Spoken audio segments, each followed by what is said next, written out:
વિદ્યાર્થી મિત્રો નમસ્તે. નિમેશ ગુપ્તાણી ગ્રુપ ટ્યુશન અને રેનેસના વિદ્યાર્થીઓને આવકારું છું. હવે આપણે ગયા લેક્ચરમાં યામ સમતલમાં ચરણ ઉપરના બિંદુના યામ કેવી રીતે મેળવાય એની વાત કરેલી. કેવી રીતે એને બોલાય, કેવી રીતે લખાય. હવે આજે આપણે અક્ષ પરના બિંદુઓના યામ, આ બહુ મહત્વનું. અક્ષ પરના બિંદુઓમાં ભૂલ પણ નહીં કરવાની. જો આપણે ધ્યાન શું રાખશું, અહીંયા અક્ષ બે છે, એક્સ અક્ષ અને વાય અક્ષ, અને અહીંયા અક્ષની દિશા મેં ગયા લેક્ચરમાં બહુ ક્લિયર તમને સમજાવી દીધી. જો એક્સ અક્ષના જમણા હાથ તરફની દિશા છે એ એક્સ અક્ષની ધન દિશા છે, અને એક્સ અક્ષના ડાબા હાથ તરફની દિશા છે એ હંમેશા એ શું છે, એટલે વાય અક્ષના બોલાય આ રીતે. જો વાય અક્ષના જમણા હાથ તરફની દિશા, વાય અક્ષની જમણા હાથ તરફની દિશા એટલે એ એક્સ અક્ષની ધન દિશા છે, અને વાય અક્ષના ડાબા હાથ તરફની દિશા એટલે હંમેશા એક્સ અક્ષની ઋણ દિશા છે. એવી રીતે જો એક્સ અક્ષથી છે ને ઉપરના ભાગમાં વાય અક્ષની દિશા હંમેશા ધન થશે, અને એક્સ અક્ષથી નીચેના ભાગમાં વાય અક્ષની દિશા હંમેશા ઋણ થશે. ઉપર ધન અને નીચે ઋણ. આવું આપણે ગયા લેક્ચરમાં બહુ સ્પષ્ટ સમજી ગયા છીએ. આજે પણ એની વાત રિપીટ કર્યા જ કરશું આપણે. હવે આપણે અક્ષ ઉપરના બિંદુઓ જોવા છે. જુઓ, પહેલું આપણે આ એ બિંદુ, આ એના યામ જોવા છે. મેં તમને ગયા વખતે છે ને બહુ સ્પષ્ટ કીધું હતું કે કોઈ પણ બિંદુ જો આપણે અત્યારે એના યામ જોવે છે એટલે આપણે આમ લખશું કે બિંદુ એનો એક્સ્યામ ખાલી જગ્યા અને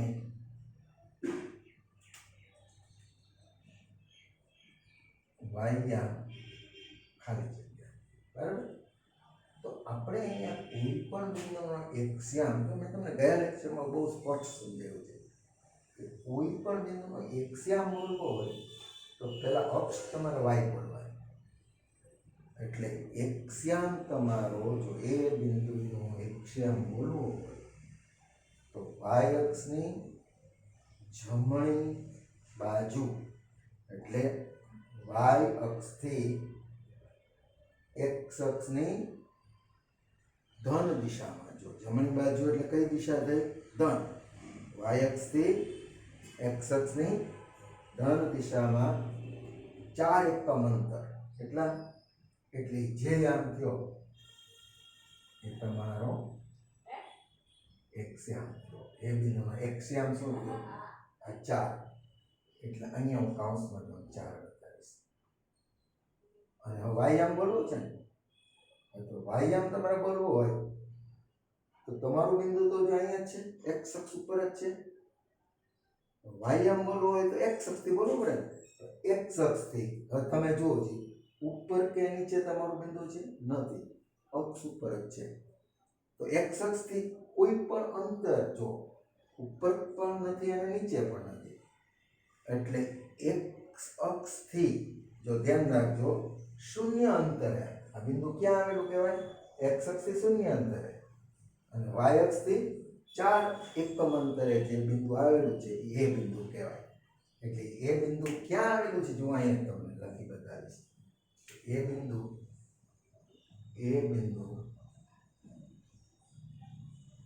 એક્સ અક્ષથી જો એ બિંદુ ક્યાં આવેલું છે? વાય અક્ષથી. એક્સ્યામ પહેલા લેવો છે ને. એ બિંદુ વાય અક્ષથી +4 એકમ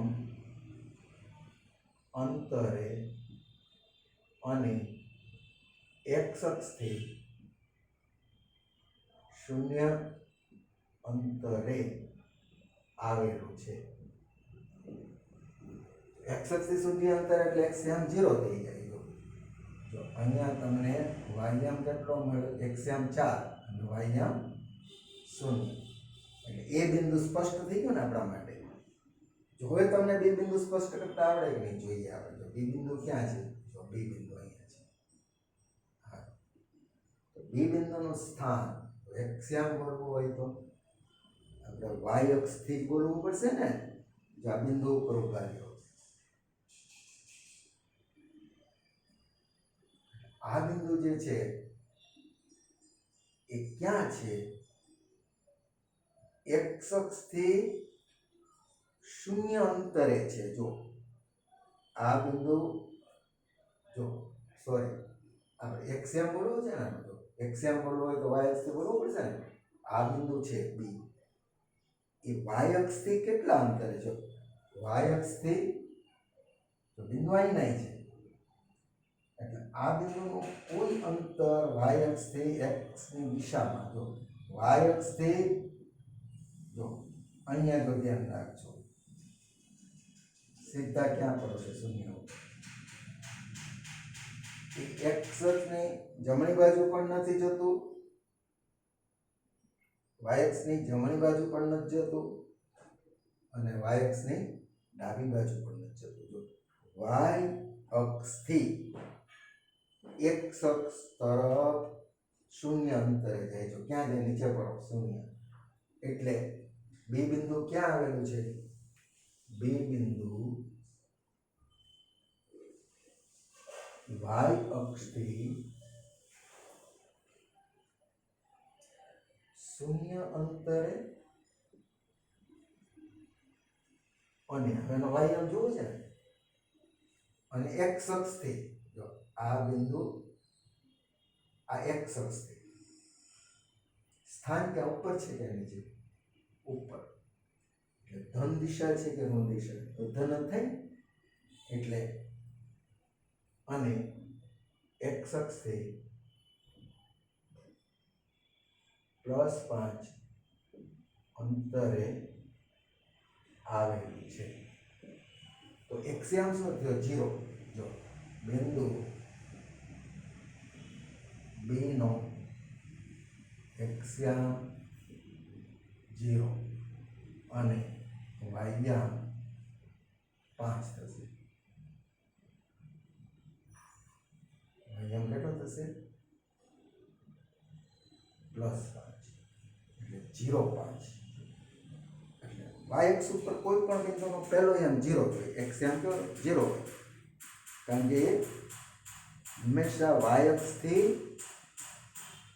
એક્સ અક્ષ તરફ 0 અંતરે હોય. હવે ત્રીજું બિંદુ સી. જો બી સી નો જો સ્થાન જુઓ, મેળવવો છે એક્સ યામ ને, એટલે લખશું શું? બિંદુ સી, સી બિંદુ વાય અક્ષથી, બિંદુ સી વાય અક્ષથી, એટલે વાય અક્ષ. સી ક્યાં છે? ડાબા હાથે છે કે જમણા હાથે? તો કે ઋણ દિશામાં છે ને, જો ડાબા હાથે છે. તો સી બિંદુ વાય અક્ષથી -2 અંતરે અને એક્સ અક્ષથી, એક્સ અક્ષથી, જો આ એક્સ અક્ષ ઉપર જ છે, એક્સ અક્ષથી જો આ સી બિંદુ ઉપર કે નીચે દેખાય છે કે અક્ષ ઉપર જ દેખાય છે? એટલે કોઈ અંતર ચાલતું જ નથી. એટલે એક્સ અક્ષથી 0 અંતરે આવેલું છે. માટે એના યામ આપણે શું લખશું? બિંદુ સી નો એક્સયામ -2 અને વાયયામ 0 છે. ઓકે, હવે ડી બિંદુ મેળવો. જો ડી ક્યાં છે આપણી પાસે? ડી અહીંયા લખેલું છે, અહીંયા આવેલું છે. હવે ડી બિંદુ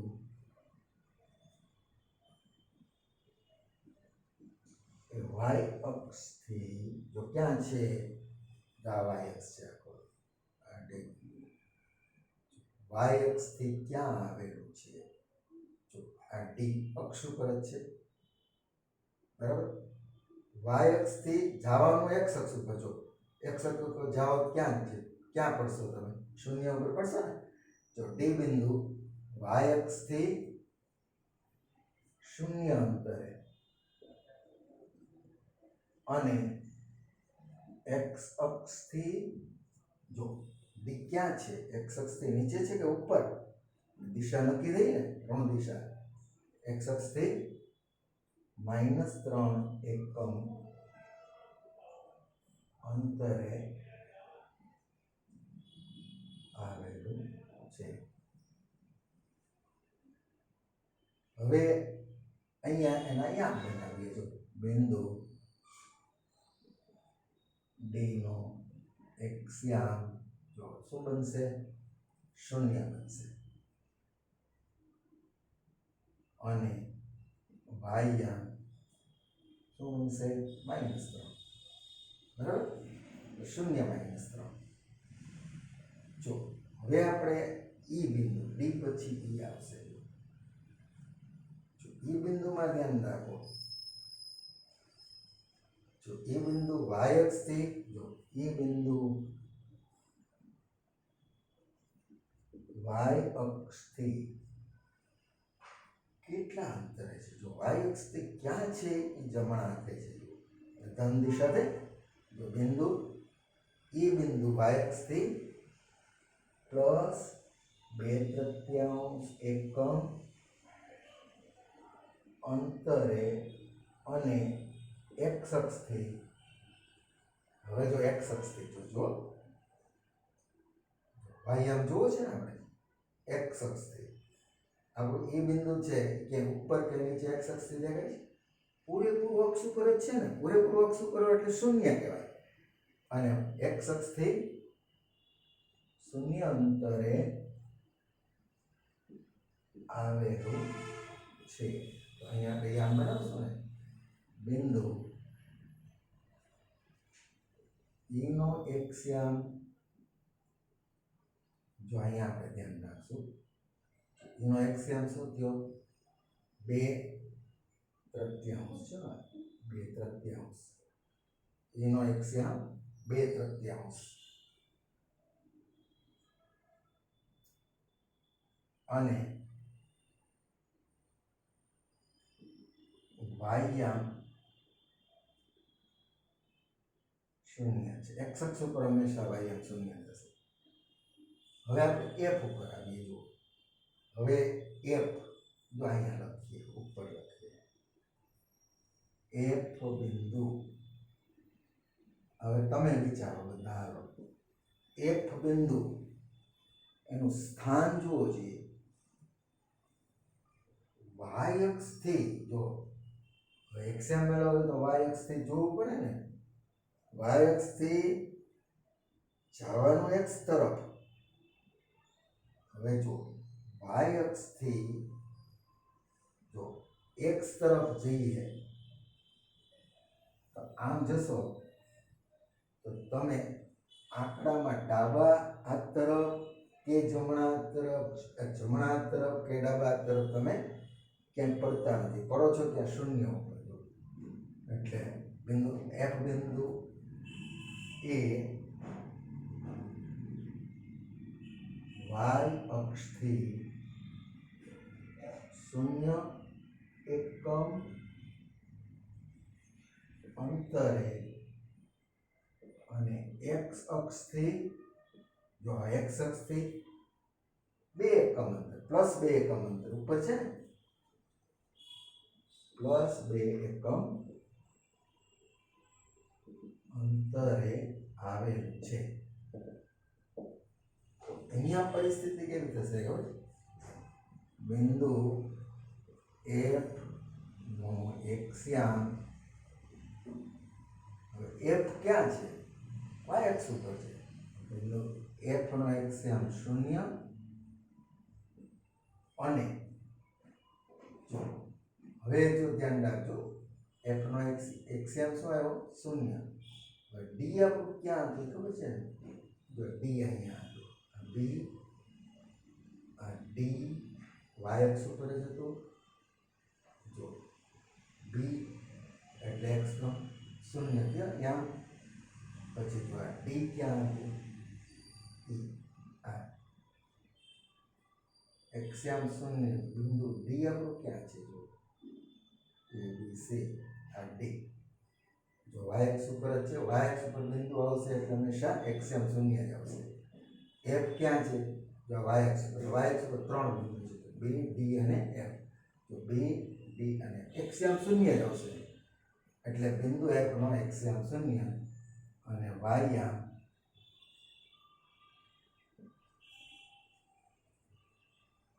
બે છે.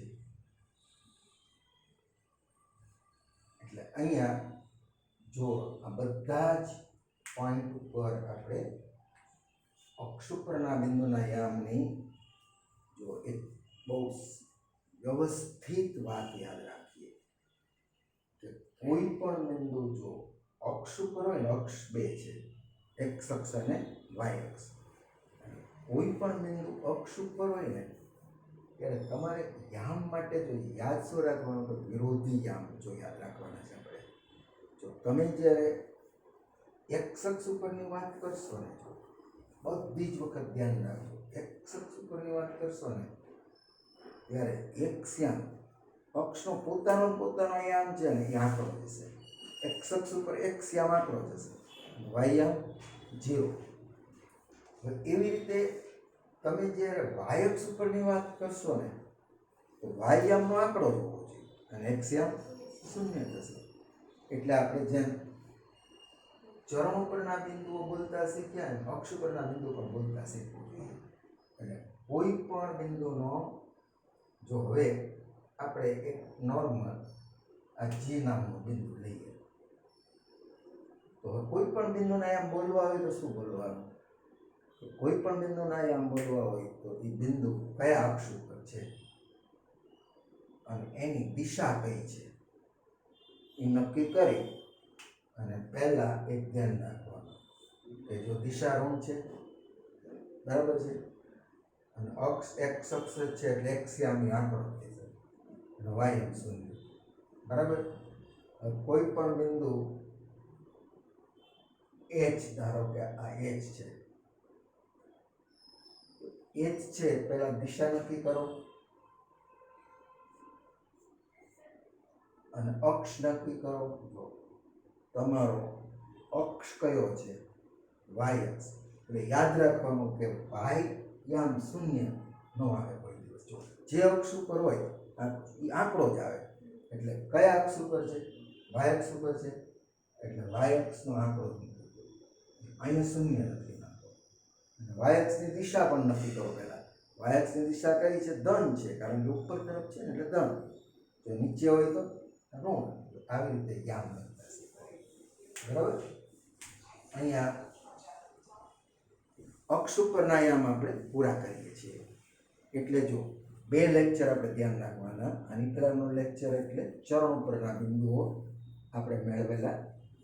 આ લેક્ચરની અંદર આપણે અક્ષ ઉપરના સંપૂર્ણ રીતે છેલ્લે કોઈ પણ બિંદુને યામ કોમલભાઈ લખતા પણ શીખવાડી દીધા. અહીંયા આપણો લેક્ચર પૂરો.